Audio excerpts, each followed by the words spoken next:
Hi friends, welcome to Veni's kitchen. நாம் இன்றைக்கி என்ன பார்க்க போகிறோன்னா மக்ரோனி எக் பாஸ்தா எப்படி பண்ணலான்னு பார்க்கலாம். ஃபஸ்ட்டு நம்ம பாஸ்தாவை வேக வச்சு எடுத்துக்கலாம். பாஸ்தா பண்ணுறதுக்கு தேவையான ஒரு பாத்திரத்தை அடுப்பில் வச்சுட்டு அதில் ஒரு 2 செம்பு தண்ணி சேர்த்துக்கிறேன். தண்ணி கொஞ்சம் நல்லா கொதிக்கட்டும். தண்ணி நல்லா கொதித்ததுக்கப்புறமா தேவையான அளவு பாஸ்தா எடுத்து அதில் நம்ம சேர்த்துக்கலாம்.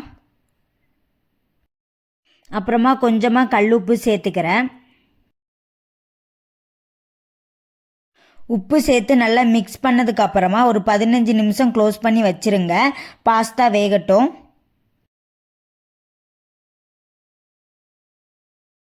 பாருங்கள், பாஸ்தா நல்லா வெந்துட்டு அதுக்கப்புறமா பாஸ்தாவில் உள்ள தண்ணியெல்லாம் வடிகட்டி எடுத்து வச்சுக்கிறேன். அப்புறமா பாஸ்தா செய்கிறதுக்கு தேவையான ஒரு பாத்திரத்தை அடுப்பில் வச்சுட்டு தேவையான அளவு எண்ணெய் சேர்த்துக்கிறேன். எண்ணெய் நல்லா சூடானதும் ஒரு பெரிய பல்லாரியை சின்ன சின்னதாக கட் பண்ணி வச்சுருக்கேன். அதை நம்ம இப்போ சேர்த்துக்கலாம். வெங்காயம் நல்லா வதங்கினதும் 2 பூண்டு சின்ன சின்னதாக கட் பண்ணி வச்சுருக்கேன். அதை நம்ம இப்போ சேர்த்துக்கலாம். அப்புறமா ஒரு தக்காளியை சின்ன சின்னதாக கட் பண்ணி வச்சுருக்கேன். அதையும் நம்ம இப்போ சேர்த்துக்கலாம். நல்ல பழுத்த தக்காளியை எடுத்துக்கோங்க. தக்காளி நல்லா வதங்கினதுக்கப்புறமா கொஞ்சம் பீன்ஸு, கேரட்டு, குடமிளகாய் எல்லாம் நல்லா வாஷ் பண்ணி சின்ன சின்னதாக கட் பண்ணி வச்சுருக்கேன். அதை நம்ம இப்போ சேர்த்துக்கலாம். ஒரு 5 நிமிஷம் அப்படியே வதக்கிட்டே இருங்க. இந்த காய்கறி எல்லாம் சீக்கிரம் வெந்துடும்.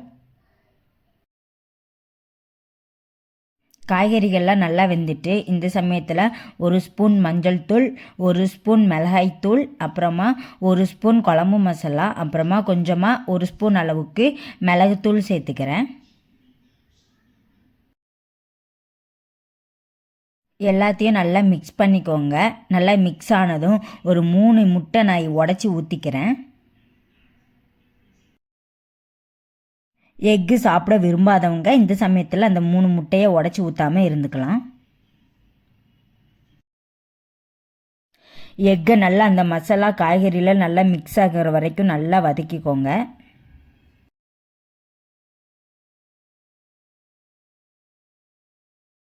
எக்கு நல்லா மிக்ஸ் ஆனதுக்கப்புறமா கொஞ்சமாக பாஸ்தா சாஸ், அப்புறமா கொஞ்சமாக டொமேட்டோ சாஸ் சேர்த்துருக்குறேன்.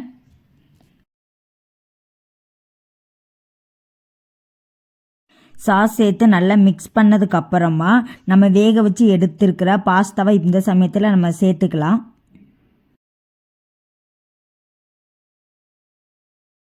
பாஸ்தா நல்லா மிக்ஸ் ஆகிற வரைக்கும் நல்லா மிக்ஸ் பண்ணிக்கோங்க.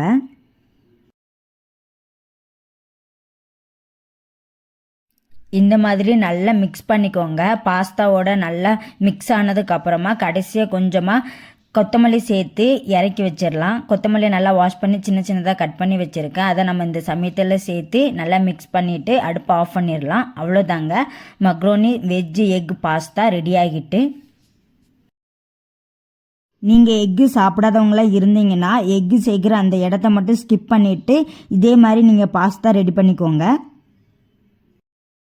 அவ்வளோதாங்க, veggie egg macaroni pasta ready ஆகிட்டு. நீங்களும் இதே மாதிரி உங்கள் வீட்டில் செஞ்சு பாருங்கள். குழந்தைங்க எல்லாம் விரும்பி சாப்பிடுவாங்க. உங்களுக்கு இந்த வீடியோ பிடிச்சிருந்தா லைக் பண்ணுங்கள், கமெண்ட் பண்ணுங்கள். வேனிஸ் கிச்சன் சேனலை சப்ஸ்கிரைப் பண்ணிக்கோங்க. நெக்ஸ்ட் வீடியோவில் பார்க்கலாம். Bye friends.